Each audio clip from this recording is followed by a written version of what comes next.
সামনে তোমাদের পরীক্ষা। এই পরীক্ষার মুহূর্তে বা ছাত্র জীবনে আমাদেরকে অনেক কিছুই মুখস্থ করতে হয়।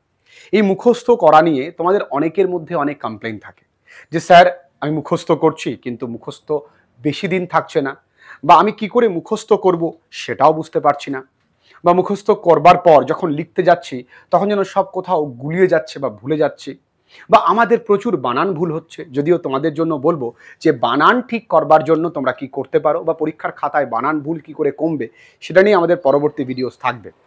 তাই তোমাদের জন্য আজকের এই ভিডিওটা, আজকের এই ক্লাসটা অত্যন্ত গুরুত্বপূর্ণ, কারণ তোমাদের প্রত্যেকেরই এই সমস্যা থাকে। আজকের এই ক্লাসটা মন দিয়ে যদি তোমরা শুনতে পারো, পুরো ভিডিওটা মন দিয়ে করতে পারো, কারণ এই পুরো ভিডিওটা, কয়েক মিনিটের ভিডিওটা তোমাদের আগামী অনেকটা সময় কিন্তু বাঁচাবে। তাই যারা বুদ্ধিমান তারা পুরো ভিডিওটা প্রথম থেকে শেষ পর্যন্ত দেখবে। তাই তোমাদের প্রত্যেকের প্রশ্নের আজকে উত্তর দেব যে আমাদের পড়া কিভাবে মনে থাকবে। দেখো, আমাদের পড়া মনে রাখার পেছনে কিছু সাইকোলজিক্যাল ব্যাপার থাকে আর কিছু সায়েন্টিফিক মেথড আছে। সাইকোলজিটা আগে একটু বলি, মন দিয়ে শুনবে। সাইকোলজিক্যাল ব্যাপার কি? সাইকোলজিক্যাল ব্যাপার হচ্ছে যখনই আমরা পড়তে বসছি তখনই যেন আমাদের ব্যাক অফ দ্য মাইন্ডে বা সাবকনশিয়াস মাইন্ড, জানো তো আমাদের সাবকনশিয়াস মাইন্ড অত্যন্ত পাওয়ারফুল। আমাদের সাবকনশিয়াস মাইন্ডে যেন কোথাও না কোথাও একবারও ভাবি যে আমার নোটস মুখস্থ থাকে না, আমার নোটস মনে থাকে না, এমন যেন আমরা না ভাবি। আমরা পজিটিভ অ্যাটিটিউড নিয়ে নামবো। এবার তোমরা প্রশ্ন করতে পারো, আচ্ছা স্যার আপনি তো বলে গেলেন যে পজিটিভ অ্যাটিটিউড নিয়ে নামবো, কিন্তু আমাদেরকে অতীত, আমাদের যে খারাপ অতীত, সেই অতীত আমাদেরকে বারবার বাধা দিচ্ছে আমাদের এই মনোভাব তৈরি করতে যে আমাদের পজিটিভ অ্যাটিটিউড আনতে পারছি না। তাহলে এই পজিটিভ অ্যাটিটিউড আনবার জন্য তোমাদেরকে আমি বলবো যে তোমরা দুটো জিনিস প্র্যাকটিস করবে। নাম্বার ওয়ান, ভ্রামারি বলে একটি প্রাণায়াম আছে।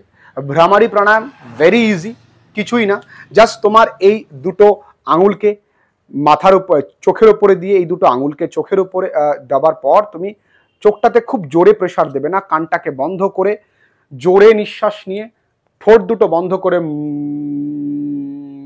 করে সাউন্ড করবে। মাত্র 10 বার করো, সকালে 10 বার ওষুধের মতন, বিকেলে 10 বার বা সন্ধ্যেবেলা পড়বার আগে 10 বার। এই দুটো তোমার ব্রেন অ্যাক্টিভেশন, পজিটিভ অ্যাটিটিউড আনতে তোমাকে সাহায্য করবে। একটা সাইকোলজিক্যাল দিক গেল। Number two, psychology. আমরা কেবলমাত্র পড়বো, খাতায় লিখবো না, পড়লেই হয়ে যাবে, আমাদের ব্রেন ভালো না, নানান রকম মিথ তোমাদের মধ্যে রয়েছে। এই মিথ থেকে দূরে সরে যাও। তোমার আগামীতে তোমার কাজ কি? আগামীতে আমার এতগুলো নোটস পড়তে হবে, এতগুলো জিনিস মুখস্থ করতে হবে, সেই জিনিসগুলো আমি এখন পড়বো এবং পড়ার সাথে সাথে আমি লিখবো না, পড়ার সাথে সাথে আমি লিখবো না, পড়ার কিছু পরে আমি লিখবো। এবং তুমি যে জিনিসটা পড়ছো সাইকোলজিক্যালি কি বলছে সেই জিনিসটা ওই সময় ঠিক সুন্দর মনে থাকে, কিন্তু কিছু মুহূর্ত পরে যখন অন্য কোনো সাবজেক্ট তুমি হাতে তুলে নাও ওই জিনিসটা তুমি ভুলে যাবে। এবং এটা ন্যাচারাল, এটা কোনো একটা মানে অপ্রাকৃতিক ঘটনা নয়, এটা সবার সঙ্গে হয়। তুমি শুধু ভাবো যে তোমার সঙ্গে হচ্ছে না, এটা সবার সঙ্গে এই প্রবলেমটাই হয়। তাহলে তোমার একাই প্রবলেম না, এই প্রবলেমটা হবে, আর প্রবলেমটা না হলেই একটা প্রবলেম। তুমি ভুলবে, আবার মনে তোমার তুমি মনে করার ট্রাই করবে, এইভাবে ওই জিনিসটা দীর্ঘায়িত হবে, ওই জিনিসটা দীর্ঘদিন ধরে তোমার মনে থাকবে। যদি তুমি কোনো একটা জায়গায় গর্ত খুঁড়ে রাখো, সেই জায়গাটাকে তুমি মাটি দিয়ে না ভরাট করলেও দেখবে একদিন না একদিন এই গর্তটা বুঝে যাবে। একই রকমভাবে তুমি যে পড়া মুখস্থ করেছো সেটা ভুলবে, এটা ন্যাচারাল। তাহলে সাইকোলজিক্যালি তুমি একদম ভয় পেও না যে আমি ভুলে যাচ্ছি কেন। আর এবার আমরা কিছু সায়েন্টিফিক মেথড বলবো। প্রথমেই যেটা বলছিলাম যে সঙ্গে সঙ্গে লিখবে না। যে পড়াটা তুমি পড়ছো, ধরে নাও একটা নোটস তুমি পড়ছো, এই নোটসটা পড়বার পর ওই নোটসটা নিয়ে তুমি ভাববে, তুমি হাঁটতে হাঁটতে ভাবছো। তাহলে 1 নাম্বার পয়েন্ট কি আসছে? You have to think. উপরের দিকে নজর নয়, এই ভাবনাটা খুব প্রয়োজন যে তুমি কি মুখস্থ করছো, যেটা মুখস্থ করছো সেটা নিয়ে একটু ভাবো আমার মনে পড়ছে কিনা। দেখবে একটা মুহূর্ত, একটা কিছু লাইন মনে পড়লো, একটা পিকে এসে তোমার দেখবে মনে পড়ছে না, তুমি খুব ফোর্স দেবে, তুমি ভীষণ ফোর্স দেবে মনে করবার জন্য। সঙ্গে সঙ্গে কি কিন্তু নোটসটাকে হাতে তুলে নেবে না যে সঙ্গে সঙ্গে নোটসটা দেখি না, ফোর্স দেবে। ওই যে ব্রেন অ্যাক্টিভেশন একটা কাজ হচ্ছে, আগামী দিনে তুমি এই জায়গাটা, এই যে বাধাটা পেরিয়ে তুমি চলে আসতে পারবে। এইভাবে তুমি আগামী 1 মাস করো, দেখবে তোমার পড়া অটোমেটিক্যালি আর ভুলছো না, মনে থাকছে। তাহলে সঙ্গে সঙ্গে লিখবে না, ভাববে এবং লিখবে। এরপরে কি, কিছুক্ষণ পরে তুমি যখন দুটো তিনটে সাবজেক্ট পড়ে ফেলেছো তখন প্রথমে যে সাবজেক্টটা পড়েছিলে সেই সাবজেক্টটা যা পড়েছো সেটা লিখবে। যখন লিখবে, do not think your self as a student, তুমি নিজেকে ভাববে যে তুমি একজন মাস্টারমশাই। তুমি যখন লিখছো, always treat your self as a teacher. আমি লিখছি খুব সুন্দর করে, আমার হাতের লেখা, এবং হাতের লেখা যেন দ্রুততার সঙ্গে হয় এবং সুন্দর হয়, লেজেবল হয়। লিখছো, লিখে তুমি খাতাটা কিন্তু মেলাবে কোথায় তোমার ভুল হলো। খুব ভালো হলে নিজেকে প্রশংসা করবে। এই নিজেকে প্রশংসা করতে করতে তোমার ইনার সেলফ তোমাকে পজিটিভ অ্যাটিটিউড এনে দেবে। নিজেকে প্রশংসা করবে, কোথাও ভুল হলে গোল করবে, কেটে দেবে। ভুল হয়েছে সেটাকে আবার লিখবে, শুধু ওই অংশটুকু লিখবে না, পারলে পুরোটাই লিখবে। তাহলে একবার দুবার লিখতে লিখতে তোমার কাছে নোটসটা মুখস্থ হয়ে যাবে। দেখো, এখন ছেলে মেয়েদের কাছে এই প্রবলেমটা মারাত্মক প্রবলেম মনে হচ্ছে, কারণ এই প্রবলেম নিয়ে অনেকে অনেক কথা বলে।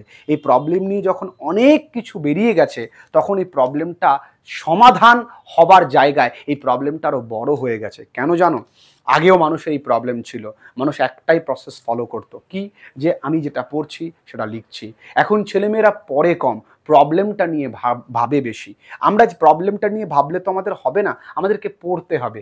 আগে মানুষের ডিপ্রেশন ছিল, আগে মানুষের ফ্রাস্ট্রেশন ছিল, আগে মানুষ কোনো ডাক্তারের কাছে যেত না। একটু খারাপ লাগছে মনটা, সেটাকে ওরা মন খারাপ বলতো। ওরা ওইটাকে ডিপ্রেশন বা এটা ওই ফ্রাস্ট্রেশন, এর জন্য কোনো কাউন্সেলিং করতে হবে, সাইকাইট্রিস্ট দেখাতে হবে, এগুলো নিয়ে ভাবতো না, কারণ ওদের কাছে ওটা প্রবলেমই ছিল না। যত দিন যাচ্ছে, আধুনিক হচ্ছে, সোশ্যাল মিডিয়া আসছে, আমরা বিষয়টাকে অ্যাজ আ প্রবলেম ট্রিট করছি।